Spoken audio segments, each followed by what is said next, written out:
বন্ধুরা, আজকে একটা নতুন গল্প নিয়ে আসলাম তোমাদের মাঝে। এটা সত্য এবং বাস্তব জীবনের ঘটনা। শেষ পর্যন্ত শোনার অনুরোধ রইল। শুনলে তোমার মধু চলে আসবে। দেরি না করে চলো শুরু করা যাক।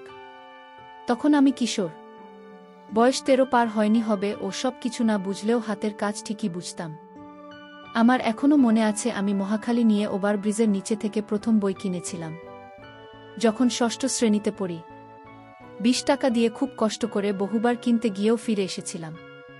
তারপর যখন দেখলাম ফুটপাথের দোকানে ভিড় কম, তখন চুপি চুপি দোকানদারকে বলেছিলাম আমার একটা বই লাগবে। দোকানদার আমাকে ঝাড়ি দিতে পারে এই ভয়ে ছিলাম, কিন্তু না, দোকানি তার ব্যবসায়িক ভঙ্গিতে আমার দিকে তাকিয়ে একটা বই পেপারে মুড়িয়ে আমাকে বলল, 20 টাকা দাম।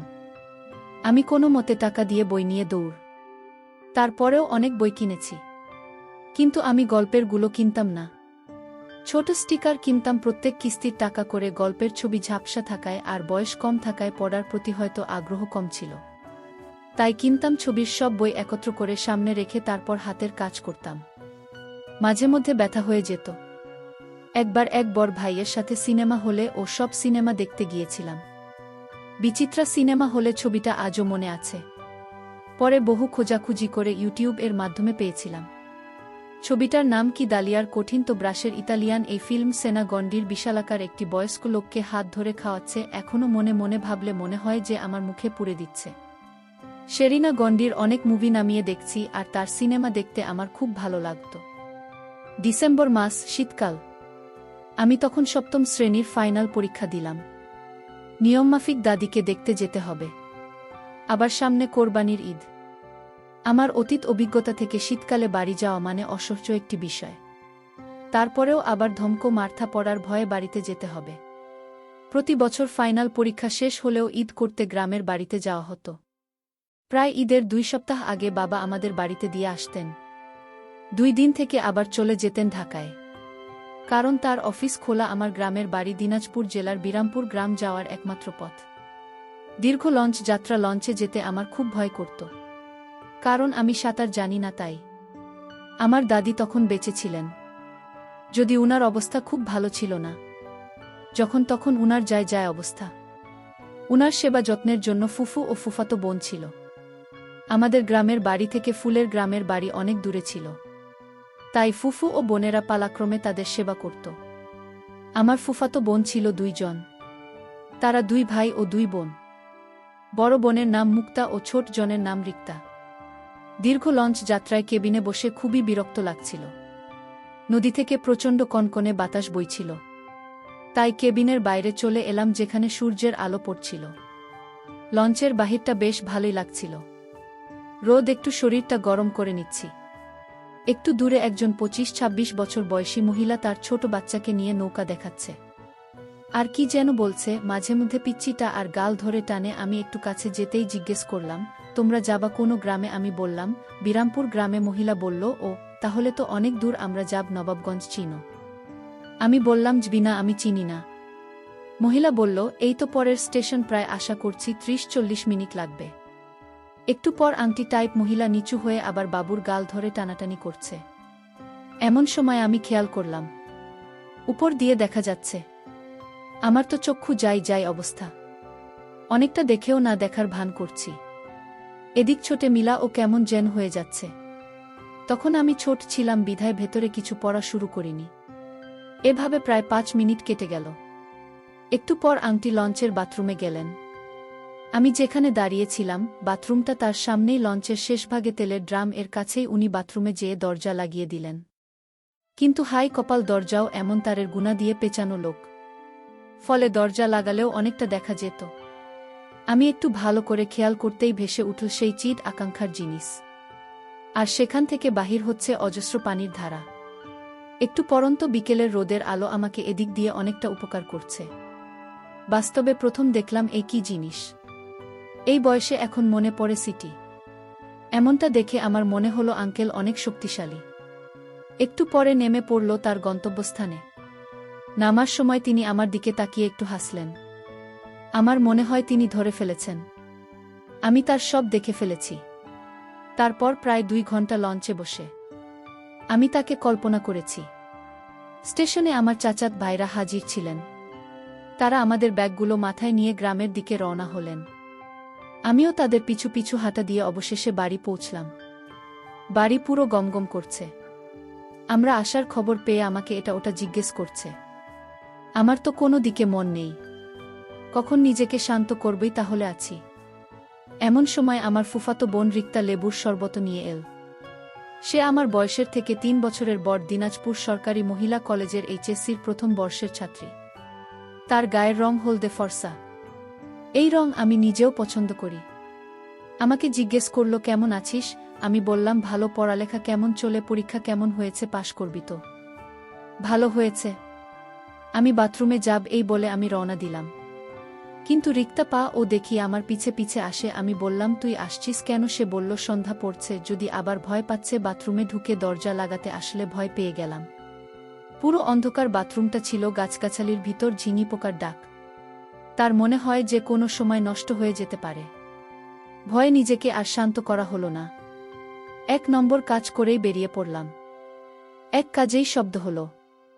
তাতে মনে হলো আসমান থেকে জমিনের ঝর্ণা পড়ার শব্দ। এত শব্দ হলো যে কয়দিন ধরে জমিয়ে রেখেছিস? কাল সকাল থেকে জমিয়েছি। বসলে এত শব্দ হতো না। এখানে যে অবস্থা, বার বসা। বাবা করার ডাক দিয়ে বলল, তন্ময়, তুই কি তোর দাদির কাছে ছিলি? আমি তখন দাদির কাছে গেলাম। গুটিসুটি হয়ে সবাই ওনার কাছে বসে আছেন।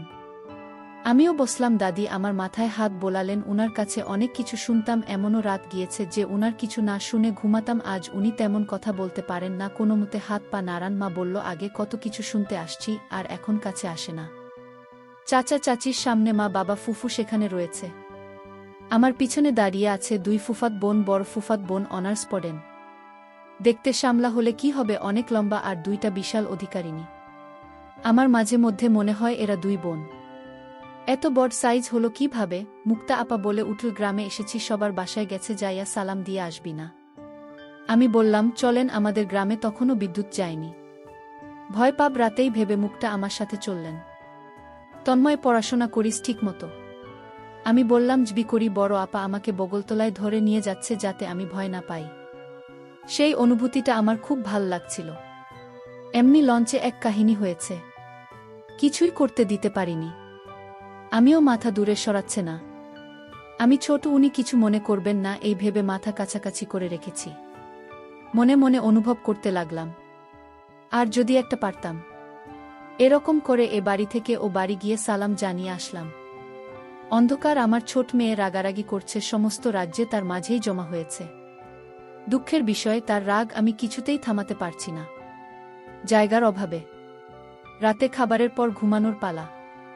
আমাদের বাড়িতে 3টা রুম। একটিতে দাদি দখল করে আছেন। আপাতত ফুফু তার সাথে ঘুমাবেন। উনি আসতেন না। আমরা এসেছি বিদায়, উনি এসেছেন। আরেকটি রুমে আব্বা, মা ও 2 ছোট ভাই ঘুমাবেন। মা আমাকে বললেন, তুই মুখ তারিক তার সাথে ঘুমায়। শীতের রাত, ভাল করে মাফলার দিয়ে কান জড়িয়ে নিবি আর লেপ মুড়ি দিয়ে ঘুমাবি। দিনের ঘরের চালের ফাঁক দিয়ে কনকনে বাতাস আসছে যে হাত পা জমে যাবে, এই জন্যেই আমি গ্রামে আসতে চাই না। রিক্তা জিজ্ঞেস করল, লুঙ্গি পারবি না? আমি বললাম, প্যান্ট পরে কি ঘুমোতে পারবি? গরম লাগবে না? না, লাগবে না। এমনি যে ঠান্ডা পড়েছে, তোর 1 নম্বর কাজ পেয়েছিস। না, রাতে ধরলে তো এই শীতের মধ্যে কে নিয়ে যাব? যা সেরে যায়, একলা যাইতে ভয় করে। তুই আয় সাথে, দাঁড়া, হারিকেন তা বাড়ানোই। সে আমার হাত ধরে হাতে হারিকেন নিয়ে গেল। কি রে তোরে না বললাম দাঁড়া, হিসেব না? প্যান্ট পরছি, বইতে সমস্যা হয়। একটু হেসে রিক্তা আমার কাছে হারিকেন রেখে প্রায় 5 গজ দূরে গিয়ে রিক্ত বসে পড়েছে। বাথরুম ঘর দূরে হওয়াতে ঘরের কাছেই ছিলাম। আমি বাঁকা চোখে দেখতে থাকলাম। আজকে আমার কি হয়েছে বুঝতে পারছি না। কপালে কি আজকে এসব জিনিস ছিল? মনে মনে ভাবতে লাগলাম, এরকম যদি প্রতিদিন হতো। তারপর সে থেকে উঠে আমাকে বলল, চল, হারিকেনটা হাতে নেই। লেপের নিচে আমরা 3 জন, আমি মাঝখানে শুয়ে আছি। আমার দুপাশে মুক্তা। অনেকটা আরাম লাগছে তাদের তাপে।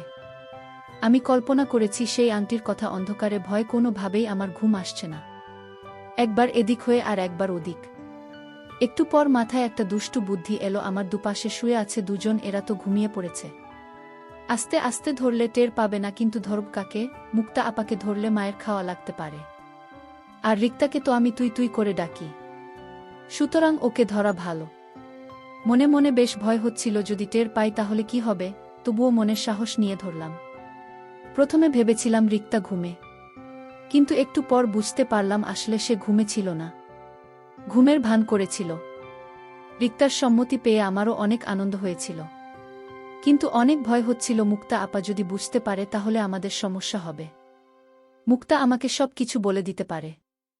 আসলে সুখের মুহূর্ত বেশিক্ষণ থাকে না, এক সময় কখন ঘুমিয়ে পড়েছি টের পাইনি। চোখ মেলে দেখি সকাল হয়ে গেছে। প্রচণ্ড শীতে ঘুম থেকে উঠতে ইচ্ছে করছে না। এদিকে রাতে অনেক পরিশ্রম করেছি, কিভাবে রিক্তার দিকে তাকাবি লজ্জাতেই মরে যাচ্ছি।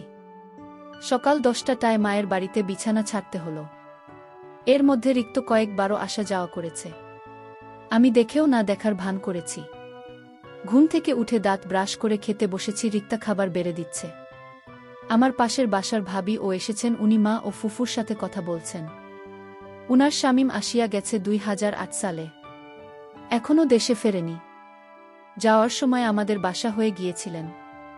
আমরা থাকি মহাখালীতে, এয়ারপোর্ট মহাখালীতে থেকে কাছে, তাই উনি আমাদের বাসায় উঠেছিলেন। উনি একবার আমার দিকে তাকায় আর একবার মার সাথে কথা বলেছেন, তন্ময় দেখি বড় হয়ে গেছ, স্বাস্থ্য হয় না কেন, কিছু খাও না নাকি? জি খাই তো, কিন্তু স্বাস্থ্য তো হচ্ছে না। ঠিকমতো খাওয়া দাওয়া করলে শরীর এমন হবে কেন? বেশি করে খেতে হবে পরে। কিন্তু বাবা না, আমি কিছু না বলে চুপচাপ খাচ্ছি। রিক্তা আসতে বলে উঠল, যে জিনিস আছে 2-3টা লাগবে। এবার আমি খানিকটা লজ্জিত হলাম। মাথা নিচু করে কোনো মতে খাওয়া শেষ করে উঠে বাইরে চলে গেলাম। কুয়াশা এখনো কাটেনি। বাবাকে দেখলাম কোথা থেকে খেজুরের রসের কলসি নিয়ে এলেন। শীতকালে খেজুরের রস যে খেয়েছে সে জানে কতটা সুস্বাদু, তবে এতটাই ঠান্ডা থাকে যে এক চুমুকে শেষ করা যায় না। আমি 2 গ্লাস খেলাম, খেয়ে চাচার সাথে বাজারে চলে গেলাম। বিরামপুর লঞ্চ ঘাটের সাথেই বাজার, বিশাল সাইজের মাছ। উনি গুটিকায় কিনলেন। বেরি বাঁধের উপরে বাজার বসছে। বেরিবাঁধ থেকে নদী দেখা যায়, মেঘনা নদী। অতি ভয়ানক এই নদী। অনেকের মতে এর তলদেশে পৃথিবীর অন্যদের থেকে সবচেয়ে বেশি স্রোত হয়ে থাকে। বিশাল তার বুক, এক কিনারা থেকে আরেক কিনারা দেখা যায় না। দূর থেকে অনেক জাহাজ হচ্ছে আর ছোট ছোট নৌকা। বেশ মনোরম দৃশ্য, যারা দেখেছেন তারা বুঝতে পারবেন। যাই হোক, বাজার শেষে চাচা বিড়ি ধরায় হাঁটা দিলেন। সর্ষে ফুলের হলুদ হয়ে আছে মাঠ, দেখতে এত সুন্দর যা কল্পনা করা যায় না। শীতের সকালে শিশির ফোটা জলে ফুলের পাপড়িগুলো চিকচিক করছে। দুধারের সেই হলুদ মাঠের মধ্যে দিয়ে হেঁটে যাচ্ছি চাচার পিছু পিছু। বা হচ্ছে একমাত্র বাহন এমন এক জায়গা, তখন রিকশাও চলে না। এখন চলে অবশ্য। আমি চিন্তা করেছি দুপুরে গোসল করার সময় হাতের কাজ সেরে নেব। এটা ভাবতে ভাবতে চাচার পিছু পিছু বাড়ি ফিরে এলাম। তখন বেলা 12টা। আমার চাচাতো ভাই আমার জন্য অপেক্ষা করছে অনেকক্ষণ ধরে। সে নাকি আমাকে নিয়ে খালে মাছ ধরতে যাবে। ছেলেটা আমার সমবয়সী হলে কি হবে, খুবই দুরন্ত স্বভাবের, আর মুখে তার কিছু আটকায় না। আমাকে নিয়ে আইল ধরে হেঁটে যাওয়ার সময় সামনে কোনো মহিলাকে পেলে বলে ওঠে, ভাবি আপনার গাছের মতো ঝুলে গেছে, বাইরে খাওয়াবেন না? মহিলারা চেঁচিয়ে উঠে বলে, এই ছেলেটা আমার গাছে লাউ, তোকে কেন খাওয়াব? তখন মহিলারা তারে বলে, তোর মার কাছে গিয়ে খাইতে চায়। চাচাতো ভাই গান ধরে সাথে লাউ বানাইল। মোরে বৈরাগী আমি, আর হাসি আটকাতে পারি না। মাছ ধরা শেষ হলে আমি বললাম, বাড়ি চল। কেন? বাড়ি যাইয়া কি করবি, গোসল করবি না? আমি বললাম, বাড়ি যাইয়া গোসল করব। বাড়িতেই চাষপক্ষ নিতে দুবাইয়ে গোসল করবি। লুঙ্গি গামছা কিছু আনি নাই। লুঙ্গি গামছা লাগবে না, গোসল কইরা বাড়ির জায়গা বদলায় লবি। তুই তো সাঁতার জানত না, এই 12 তোরে সাঁতার শিখামু কলাগাছ দিয়া। তারপর চাচাত ভাইয়ের সাথে করে পুচকু নিতে গেলাম গোসল করতে। জোহরের আজান হচ্ছে। অনেক মহিলা যুবক যুবতীও এসেছে গোসল করতে। নারীরা পোস্টগুলিতে গোসল করার পর কেমন দেখায় তা অনেকে জানে। কি কি দেখা যায় আশা করি তা তোমাদের আর বলতে হবে না। তা দেখে আমার ছোট মিনা স্মরণ করিয়ে দিল নিজেকে কিভাবে শান্ত করা যায়। মহিলারাও আমার দিকে তাকাচ্ছে। এটাই গ্রামের কৌতূহল। কেউ জিজ্ঞেস করে, ছেলেটা? চাচাতো ভাই চিল্লায় বলে, তোমাগো রাতে। আমি বাড়িতে যে কাপড় চোপড় বদলানোর জন্য বল পড়ে গেলাম। গিয়ে দেখি বড় আপা গোসল করছে। আমি হুট করে ঢুকে পড়াতে এক আজব জিনিস দেখলাম। তার গায়ের রং শ্যামলা হলে কি হবে, ওই পুরো সাদা। আমি বুঝতে পারলাম না উনি এভাবে দরজা পুরো লক না করে কিভাবে গোসল করছেন। আমার দিকে তাকিয়ে হেসে বললেন, এই ছাগল দেখবি না, দরজার সামনে দড়িতে মেয়েমানুষের কাপড় ঝোলানো আছে। দরজা লক করে ভিতরে অন্ধকার হয়ে যায় দেখে লোক করি না, আর পারিবারিক গোসলখানা হওয়াতে বাইরের কেউ আসে না। আমি বললাম, জামা বদলাবো। আপা বলল, একটু দাঁড়া বাহিরে। একটু পর আমি জামা কাপড় বদলাতে শুরু করলাম। তিনি তার কাপড় চোপড় ছিলেন। পরে বাসায় চলে আসলাম। দুপুরে খেয়ে একটা ঘুম দিয়ে রাতের অপেক্ষা করতে থাকলাম। সন্ধ্যায় ঘুম ভাঙেনি তার ডাকে। তন্ময়, এই তন্ময়, উঠতে আর কত ঘুমোবি? শীত লাগে, পরে উঠব। এখন ঘুমাই। রাতে ঘুমোয় কে? জায়গা থাক, জায়গা কি করবি তুই? তো মহাশয়তান, এত সব দেখতে শিখলি কোথায়? কিতে পারুম না। বিছানা ছাড়া ঘুরতে যাবি? কই যাবি? সন্ধ্যায় পাশের বাসার ভাবির বাসায় জামু, ভাবির লগে গল্প কর্মু, ভাবে বিচার দিচ্ছে তুই নাকি দূরে দূরে থাক না। জামনা, ভাল লাগছে না। গেলে তোর একটা জিনিস দেখাব। কি জিনিস আগে বল, তাহলে যাব। চলছে। আমরা দিন ভয় ঘুমাচ্ছে। ভাবির বাসায় যেতে ভাবি বলে উঠি, কি তন্ময়, লজ্জা পাও নাকি? ভাবিগুলোকে কথা কন না। শুনলাম ক্লাস 9-এ উঠবে, এখন এত লজ্জা কিসের? গ্রামে আজও ভাবিদের সাথে কথা বলবো, খোঁজ খবর নেবে, তাহলে সিনে ভাল লাগে। ভাবিদের কাছে তো দেব, ওরা সব মজা করব। এত লজ্জা ভালো না। রিক্তা একটু পর জোরেই বলে ওঠে, ওর আবার লজ্জা আছে নাকি? এখনই সব বুঝে। ভাবি মুচকি হেসে বলে, এখন থেকেই তো শিখবে। রিক্তা জবাবে বলে ওঠে, ও একটু পরে বলবো। ভাবি, ভাই তো বিদেশ গেছে, তাই আমি তোমার দায়িত্ব নেব। ভাবি বলে, না, আমার ভাই ভালো আছে। তন্ময়িক থাকুন না কেন, কিছু খাইবা নাকি? আমি বললাম না। ভাবিদের খাটের সাথে টেবিল। আমি টেবিল ঘেঁষে খাটে বসে আছি। রিক্তা টেবিলের উল্টো দিকে চেয়ারে বসে আছে। একটু পর টেবিলের নিচে দিয়ে রিক্তা পা দেখি আমার পায়ের উপর পা তুলে দিচ্ছিল। আমি কিছুই বলছি না। রিক্তা দাঁত কামড়ে বলে ওঠে, কি হাঁকি দেখ শয়তান। আমি বললাম, জিনিস দেখা? কি জিনিস দেখতে চান আপনার সন্তানের নানা? আমি শয়তান না, তুই শয়তান। ভাবি, কি বলব এরকম করতে? আচ্ছা ভাবি, একটা জিনিস দেখে যাও, তন্ময় নাকি তোমাকে দেখাব। ভাবি অন্য ঘর থেকে আসলেন। বললেন, কই, কি দেখাবে আমার দেবর? এই যে নিচে দেখো। ছোট মিয়া রীতা, তুই তো অনেক ফাজিল তরিকা, কত ছোট সাথে এমন করতেছিস। ও ছোট হলে কি হবে? ছোট্ট একবার ছোট মেয়ে এত বড় হলো কি করে? তন্ময়, কি খাস্তি? রিক্তা মেজাজ খারাপ করছে না? আজকে রাত্রে তোর খবর আছে। ওই আল্লাহ রাখতে কি করবেন? রিক্তা কিছু করছে না। কিরে না কিছু করতে আসলে ছোট মেয়ে ধরে ফেলব না হয়েছে, আর দুষ্টামি করছে না ওর সাথে। এরপর ভাবি একটু দূরে যে তার শীতের সোয়েটার খুলে ফেললেন। ভাবি আবার অনেক ফর্সা, বয়স মাত্র 22 বলে আমি মনে মনে বলি, কি করে এই ভদ্র আবার এই শয়তান। তবে তা দেখে আমার বেশ সুটসুটি লাগছিল। ভাবি সাদা রঙের পড়েছে। রিক্তা আমার দিকে তাকিয়ে বলে, কি দেখ, চোখ কানা করে দিন। এরপর ভাবি বলে, আগে বলবে না আমার দেবর? তার দাবি না হয় একটু পূরণ করতাম। রাতে ঘুমানোর সময় গত রাতের মতো একই ঘটনা শুরু করলাম। আজকে কোনো দ্বিধা নেই। প্রথমে একটু বাধা দিলেও পরে আমার হাতের ঝটকায় কোনো বাধা দিল না। অনুভূতি অন্যরকম। সবশেষে আমার কানে কানে ফিসফিস করে বলে উঠল, আমি কাল চলে যাব। শুনেই আমার মন খারাপ হয়ে গেল। তাহলে কি আমার ভালোবাসার পর্ব এখানেই শেষ? আমি বললাম, কেন? প্রতি উত্তরে বলল, বাবা বাড়িতে একা, মাও এখানে, তার রান্না বান্না করতে সমস্যা হয়। তারপর সারা রাত আমার নির্ঘুম কেটেছে। শীতের ঘুমের সবাই স্বর্গে তাদের নাকের ডাক আমাকে জানান দিচ্ছে, কিন্তু আমি নাক ডাকতে পারছি না। একদম ভোরের দিকে আমি ঘুমিয়ে পড়লাম। ঘুম ভাঙল দুপুর 2টায়। ঘুম থেকে উঠে দেখি রিকশা চলে গেছে। মুখটা পা ও চলে গেছে দাদির দেখার জন্য, ফুফু আছেন ওদিকে, আমার বাবাও চলে গেছে সকালের প্রথম লঞ্চ ধরে। তার অফিস এখনো বন্ধ দেয়নি।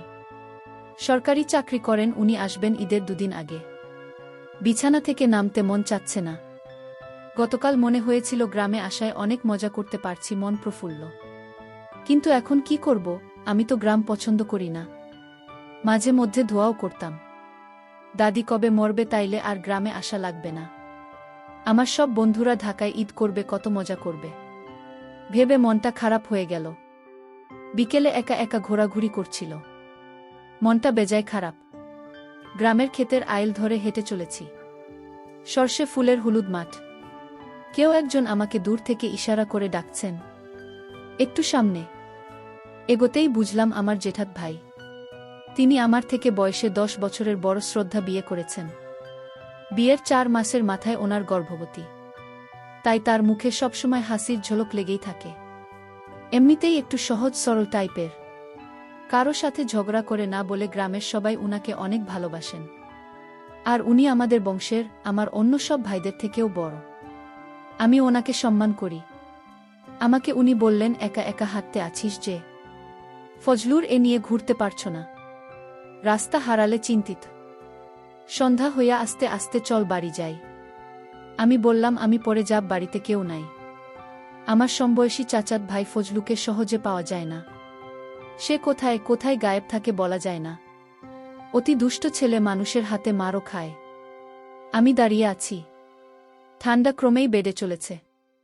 গায়ে সোয়েটার পরেছি, তারপরেও কাজে দিচ্ছে না। আমি আনমনে হাঁটতে হাঁটতে লঞ্চ ঘাটে চলে গেলাম। ঘাটে অনেক দোকান। চায়ের দোকানে গ্রামের মুরব্বীরা কথা বলছেন। কেউ কেউ আমার দিকে তাকিয়ে থাকেন এক দৃষ্টিতে। আমি গ্রামে আসার পর থেকেই জিনিসটা খেয়াল করে আসছি। কোনো জায়গা দিয়ে গেলে সবাই কেমন জানি উৎসুক চোখে তাকিয়ে থাকে। পরিপাটি জামা কাপড় পরিধান করাতে হয়তো তাদের এই কৌতূহল। গ্রামের বৃদ্ধরা সাধারণত লুঙ্গি আর চাদর রাখেন, গায়ে শীত হোক আর গরম। কেউ একজন জিজ্ঞেস করে, তুমি সালামের পোলা না? আমি জি বলেন ওদের কাছে এগিয়ে যায়। একটু পরে একটা লঞ্চ এল। দেখতে ভালো লাগল। টার্মিনালের সামনে আসার আগে প্রচণ্ড শব্দে সাইরেন দিতে থাকে। ধাক্কা খাওয়ার আগে লাঞ্চটা একটু বেঁকে, তারপর ধাক্কা খায় আর সাথে নিয়ে আসে প্রচণ্ড ঢেউ। আমি আরেকটু সামনে যে পানিতে নেমে পড়লাম। কনকনে পানি। খানিক পরেই আবার উঠে গেলাম। অনেকক্ষণ দাঁড়িয়ে আমার অতীতে ঘটে যাওয়া কিছু রোমাঞ্চকর ঘটনাবলী মনে করতে থাকলাম।